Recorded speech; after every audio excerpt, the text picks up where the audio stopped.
Man, what's up, everybody? You're tuned in to another episode of Off the Yard. And as always, man, much love to Gladiator Gang, man. Salute to all the A1s from day one. Today we're talking about something sad, though. Today we're talking about a cellmate of mine, or even a friend I would consider him at the time. Well, he's no longer with us, and I'm going to tell you why, man. Let's get into it. Oh, yeah, I almost forgot. Gladiator Gang. You up the bat, baby.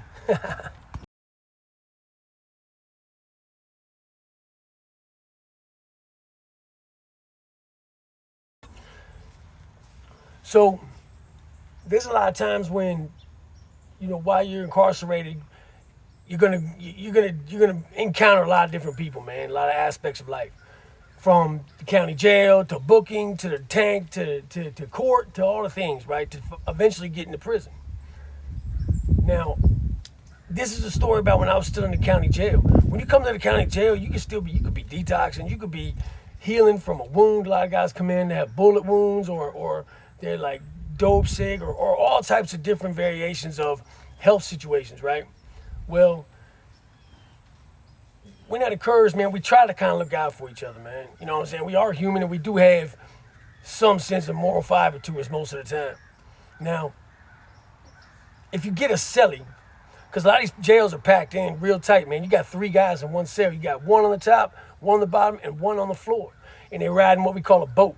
The boat is a big plastic, pretty much a plastic bed that you put on the floor. It kind of sits up off the floor a little bit, and you put your shit underneath of it, and that's just what it is. Now, the problem with this is that the toilet is literally 1.5 feet from where you're sleeping. I mean, people take a piss, and like if you're in the middle of the night and someone jumps down and take a piss, it might splash on you. You never know. So we try to be very respectful to each other, man. And sometimes it goes left. Sometimes, arguments occur, or fist fights happen, whatever, man. Or even people might get unalived. What do you think? So that being said, I've had multiple cellies coming in that were detoxing, right? The dude came in, and I don't want to say his name because, it's just not right, but he comes in. I kind of knew him from the street. We had dealt in the same, circles. We weren't friends or nothing at the time. Being in a cell 23 hours a day with somebody, you end up getting close to him. You have moments where you guys are talking about your personal shit. You know what I'm saying? You guys are talking about your personal things, and you kind of divulge things to each other. He came in real bad, man. He was sick, man. Throwing up, dope sick, man. He had shaky legs. I've been through it myself, and it's really rough. And, he wasn't really eating his food. So it works out for me because I'd been there 6 months already. So I was hungry. I was eating 2 or 3 trays a day now, right? Boom, right? I love getting dope sick roommates. It's cool because you can eat all their food, and most of them just sleep a lot or just try to sleep a lot. But the problem with some of it is that their stomachs are real messed up, so they're shitty, bro. They be farting and explosive diarrhea. This is bad, bro. Being dope sick sucks. Anyway, I'll spare you any more details about me and my cellies' buttholes. But the thing that can happen, though, is if you don't do dope for a long time, right? Say you get clean, and the reason a lot of people are unalive today is because they went and thought that they could do the same amount that they could do when they were on the street or when they first quit. That's not true. That's why, back in the day when I was coming up, I'm almost 50. So back in the day when I was coming up, it was the consequences weren't as dire. We didn't have fentanyl. We didn't have these crazy drugs, man. It was basically you just got high, you know what I mean? But now, the reason it's so scary is because a lot of these youngsters and these kids and shit are doing lines of stuff that they don't even know what it is. And all respect, let's look at JD and his son's situation. JD DeLay, son got clean, was going to Bible school, doing all the things, right? One night of partying, celebrating his success, and he gets fetty, and he's no longer with us. Shout out to JD, man. I brought that up because a lot of y'all know who he is, and that's why I spoke on that. Just to put that out there, man. Number love for JD. Now, when my boy came in, you know, he didn't have a lot. He is waiting on his money to come. His mom says she's sending money, so he's out there trying to get himself well. In the pod, people will get on. You have COs that will bring you dope in. You can have a visit. You know, some people will get their people to drop something, and the yard guys that work outside the prison, that work the road camp guys will pick it up and somehow it'll get back to the unit. This is a network of passing the wire, man, like they did in what is it? The Mexican Mafia movie, right? He gets on. And the first night, I guess he just did a little bit because he had been sick for like a week. So I knew he was going through it, man. That first 2 weeks is hell. I seen him though. I was like, hey, bro, you high, bro? He was like, nah, I'm good. He itching, his face all red and shit. I'm like, you high as a bitch. What are you talking about, bro? Like, you ain't got to lie to me. I don't care. You know what I'm saying? I said, be careful though. Be careful. Being that you're in that cell, once something happens in that cell, it takes minutes and minutes for them COs to get there. You got to hit the button if something happens, or somebody's beating your ass or trying to unalive you. You really have to just ride it out. Now, the next day, right, he was on one. I woke up early. I always get up early, boom, boom.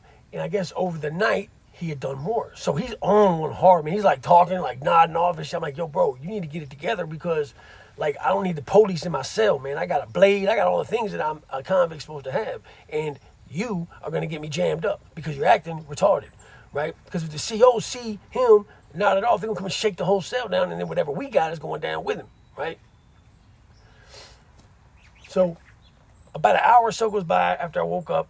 I was getting ready to go work out. Right, we got an hour out a day usually, or maybe 1 or 2 hours out a day.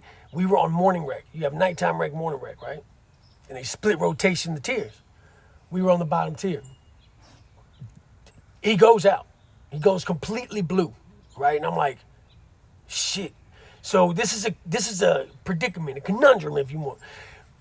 You're an inmate. You're a convict. You are a veterano, whatever you want to call it. You don't call the cops.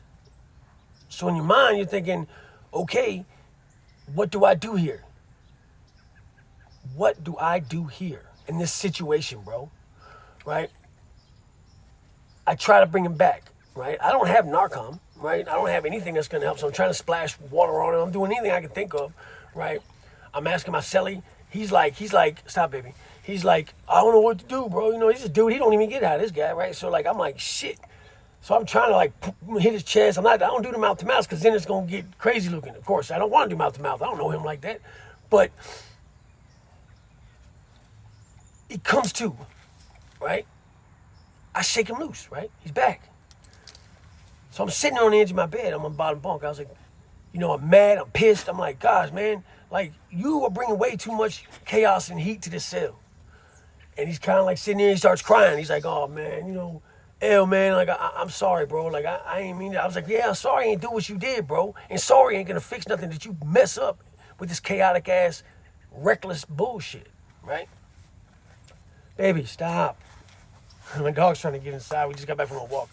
All right, so, man, he tells me I'm gonna stay clean, man. I said, good. So we really start rocking out, me and this dude, man. We work out together.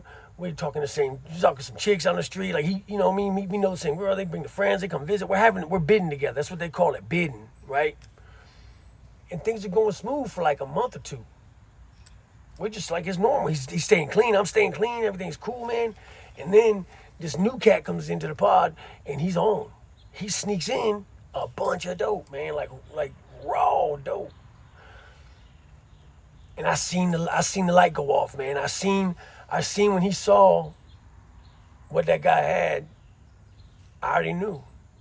I knew it was over, man. Because we hadn't really had nothing in the pod since the original incident. About 2 days go by, man. I see him on the phone trying to get money from his mama.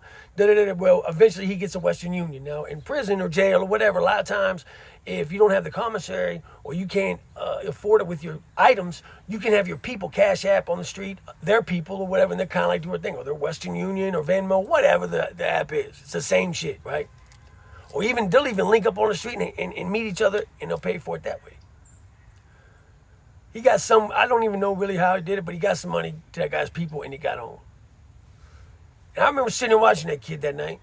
And I was like, look, bro. And he's sitting there looking at this, you know, at his bindle, right? He's like, I'm gonna get, you know, he's fighting the angel and the demon, right? I said, look, dog. I'm an addict. I understand. I know right where you're at right there. You don't think I want to tap that? Of course I do. I said, but man, I don't even know what that is, bro. I don't even know what that is. Neither do you. Shit, the dude that you got it from probably doesn't. They just giving you whatever, dog. You don't know what you're doing. I was like, stop, baby, stop. No. Right? So, I went to sleep, man. I said, look, homie, make the right choice, bro. Make the right choice. Toilet's right there. Flush it, right? Well, come on, get up here then. Wake up the next morning. He wasn't like an early riser. I was. So I'm up. He's asleep on the boat. He's on the boat.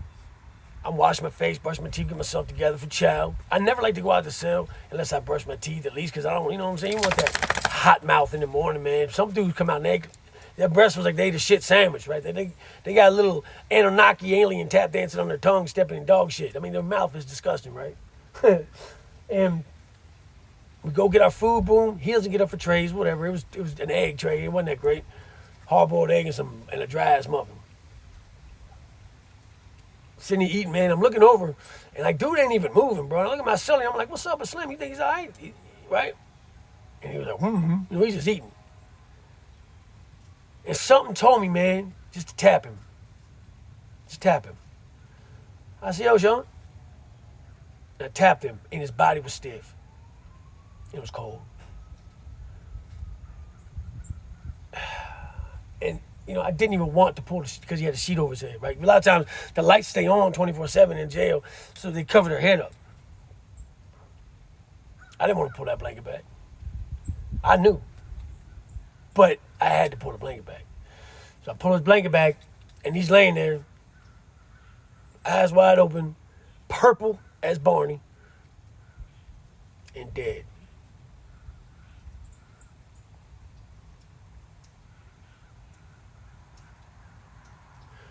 My celly gets frantic. He's rushing around. I said, chill, bro. Chill. Relax. And there's no sense in getting crazy, bro. It's already, that dude is dead, bro. He's not here no more. It is what it is. But I had formed a friendship with this cat, man. I had formed a relationship. We had been buddies, man. We worked out. We hung out. We talked. He had just had a kid. He had a young son.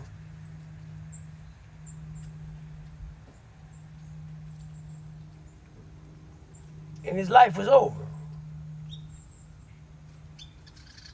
That's the consequences of doing dope today.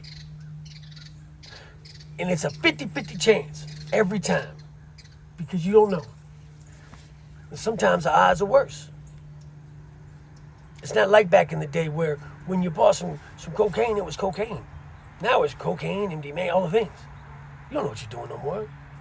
And do you really think that when they're mixing that stuff in the barrels and wherever the Golden Triangle, Guatemala somewhere, that they're using like OSHA specificated or specific, did I say specificated? Specific cleaning things? Do you think that they're like cleaning their no, man. The same barrels that they're mixing that fed in, they're mixing everything else in, bro. Or whatever their process is. I don't know the scientific procedure. I just know that shit is not good for you. Rest in peace to the celly, man. Rest in peace, man. I hope you found peace after life, more than you found in life. In the new song I was talking about, Good Die Young, I have a line there. The first verse. And it says, the needle took control of you. I guess I understand that life is just what happens while we're making other plans. All the shit you keep bottled up will make you turn the throttle up 100 miles an hour till the casket getting covered up.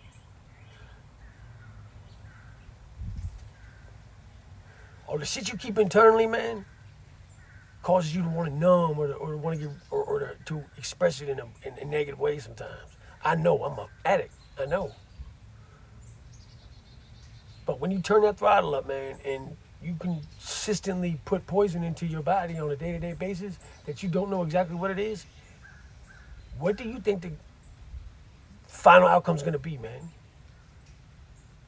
Till next time, much love to the Gladiator Gang. Salute to all the A1s from day one. And as always, stay on, stay out, stay sucker free, man. Let's go.